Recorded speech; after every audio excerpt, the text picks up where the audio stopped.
Welcome back, Clover's Reptile family. Thanks for joining us in this video. Make sure you guys subscribe to the channel, like and comment down below on this video. So we have two updates for you guys. We have another clutch and we hit our 1,000 subscriber goal. So our giveaway for our 2023 Western Hognose that we produced last year and a handful of other cool gifts is going to be live in a week. So you have one more week to go check that video out and enter the giveaway. And now let's get to this clutch and check it out.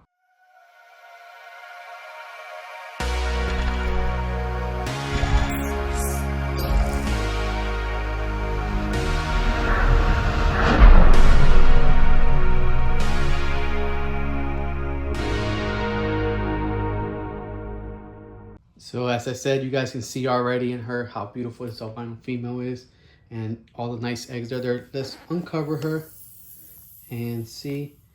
Look at her. She's being very defensive, so she's being a good mom. So she doesn't want us to mess with her eggs. But look, all those beautiful eggs that she gave us. Wow. So what we're going to do is, you know what? Let's get her out of here. And check on her. Look at her. She is empty of eggs. No more eggs in here. So just double check. And she looks good. Beautiful color.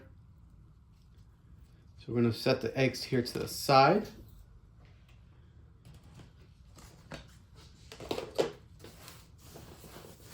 I gave him fresh water yesterday because I know she was close to laying. So let's see if she wants some water. No, she doesn't want water now. She's just being bothered. And let's check her weight real quick. So I had a lay date, need to lay 4.9. Today is 4.7. And before weight, she was 297. So let's see what she weighs after laying. 194. Wow, a little over 100 grams. She basically had in eggs of her, but I think before laying she was about like 230 or something like that. So not a crazy big difference from the time of before getting making eggs and after laying. So that's really good because she will be able to gain weight back up easily. And she's always been a great eater. So really good job she did. Let me see again if she might want some water. Now, right now she wants to be left alone. So we're gonna leave her alone for now. Another thing too is, like I said, she's a great eater. And what was it? About 2 days ago, 2 days ago, I fed all the adult females and she refused food. So that's another sign that not all the times, but when the female eats really well, almost every time you feed her, eats, and she's close to laying eggs and she refuses, that means she's probably very full. She doesn't want any additional food, and not just full with food, but just full with the eggs, and she really can't take any extra food on. So we are gonna thaw out a mice for her and a mouse, and then feed her. So let's put her back in her slot and make sure. And now let's check on the eggs. So as usual, we have the cocoa core, moist cocoa core here. Already, it's been sitting in the incubator actually for about a couple of days. So it's actually up to temp. Or maybe not as much right now because I pulled it out. But another question I had, somebody asked, how do I make the very tiny holes?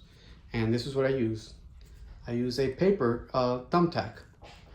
And right at the point, like right here, just all you have to do is put the little point through, and it makes just a hole just big enough where it allows oxygen to flow through, but doesn't dry out the cocoa core. So that's that way, and it's easy to poke through the thing. And I do them on the sides here and there in case I need to stack. Now let's check on the eggs. And that is poop right there. So I'm gonna leave that to the side. Okay, some decent sized eggs. Let me find the candler. So we're having 1, 2, 3, 4, 5, 6, 7, 13 eggs. If I didn't miss one. So let's start doing 1, 2, 3, 4, 5, 6, 7, 8, 9, 10, 11, 12. I might have to make it a little smaller. Maybe do 4 on one row. But let's check if they are good first of all. Yes, nice embryo right there.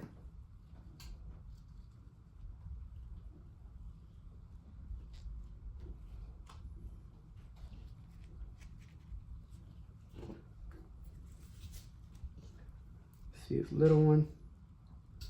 Very nice embryo. So let's see if we can maybe fit 4 in this first row, and then it'll be easier to fit the rest. Another nice embryo. Let's fit one more. See if we can fit one of the larger ones here. Very good. This female last year laid us, I think, 18 eggs, first and second clutch. So really good. Another egg. Wow, that one is huge embryo, huge veins, and huge middle, like the middle part of the embryo, really big. Maybe that'll create some big babies. Another one, really good.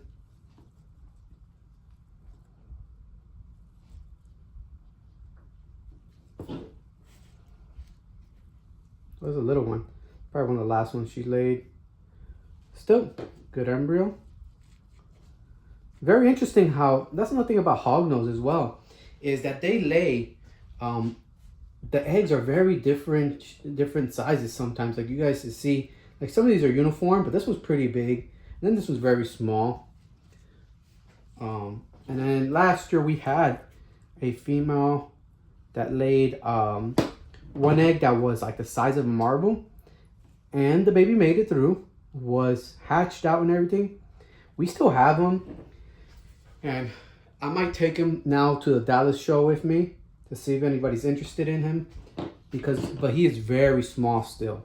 So I don't know if he's gonna like be able to grow, or if he's gonna stay small his whole life. So let's see what happens. I'm gonna bring him and see if anybody's interested in him, because he is pretty cool looking guy. He's a Arctic albino anaconda het lavender male, so he's a pretty powerful male for breeding purposes. And even as a pet, he looks really cool because he's a, like I said, AAA. This egg has a little bit of a point to the end.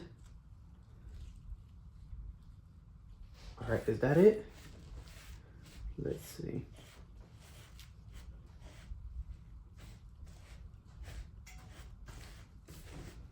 All right, that's all. That's all the eggs. Good job. So we got 1, 2, 3, 4. Let me mark these. So 1, 2, 3, 4, 5, 6, 7, 8, 9, 10, 11, 12, 13. Yep, 13 as I count the first one. Make that mark a little more visible. There we go. Really cool. So this pairing I didn't mention was that female that's a high red albino. So purple, she's actually a purple line female. To a, was it purple line Arctic anaconda albino male. We paired them last year, and she created some very cool looking babies. There's some really cool tiger patterns that came out, and twin spot patterns that came out of that pairing. So hopefully we got a couple more. And last year there was a male, if I'm not wrong. Yeah, there was a male, and he was, I let him go earlier in the season when they were recently hatched. But if she lays a female this year, I'm definitely going to keep that female. And maybe even a male. I don't know. We'll see. Because I think it was really cool patterns. I like patterns a lot. I know patterns, you know, if you guys don't know, patterns, for the most part, other than anaconda, aren't really breedable or transferable 100%. It is like a family trait, I would say, outside of, you know, compared to. But if you line breed, if you breed the same patterns over and over again, then you can create some kind of consistency. So hopefully we can, you know, start creating those patterns a little more and get the best, what's it called, best example of it. So we can see if we breed two best examples that are not related and see what the outcome is. So that's one of our plans here in the next couple years, you know, about the next, you know, 2-3 years or so.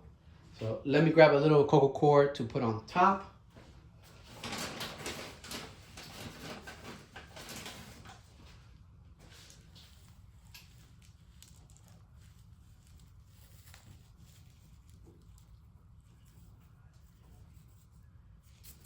And that's just a little layer of protection in case condensation starts building up and then droplets start dropping on the eggs.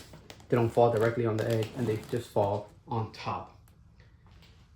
So that's it for this one, for this egg box.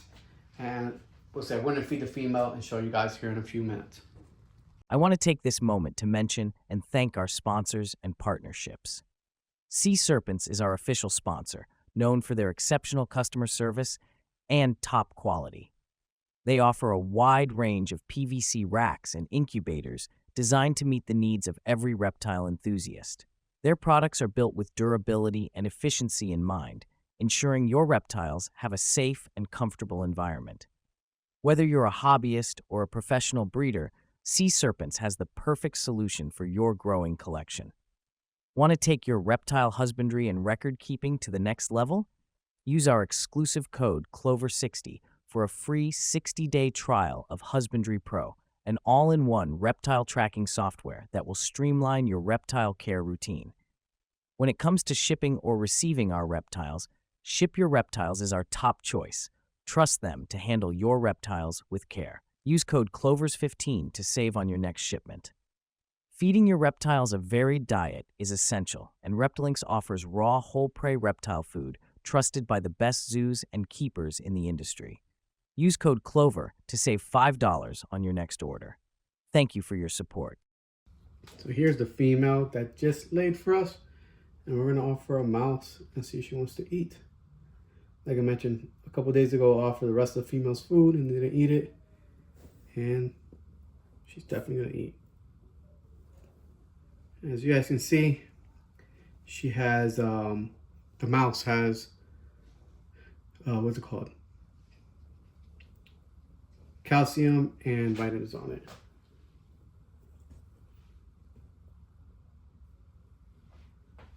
It's great when after they're done laying, I always like to feed them right away. It just gives them that great energy boost, that great nutrient boost that they need, especially when they laid the amount of eggs and the size of eggs she did. And since this cocoa core is so fine that there's no real issue of impacting and stuff like that, it breaks down really easy and there's very little bit of sand. So even if there gets some on the mouse, I don't worry about it. You know, like I said, the whole season, we've been doing this for the last couple months and haven't had one issue yet with impaction. So we're just gonna leave her to enjoy her meal and for giving us such great eggs. Thanks again for watching this video. Make sure you guys subscribe, like, and comment down below. Hit the notification button so you guys know every time we upload a new video or doing a live podcast. The last thing we want to update with you guys, so this is going to be the last update of clutches being laid for the 2024 season. We had a couple other things going on during clutches laid, so we weren't able to capture that on video.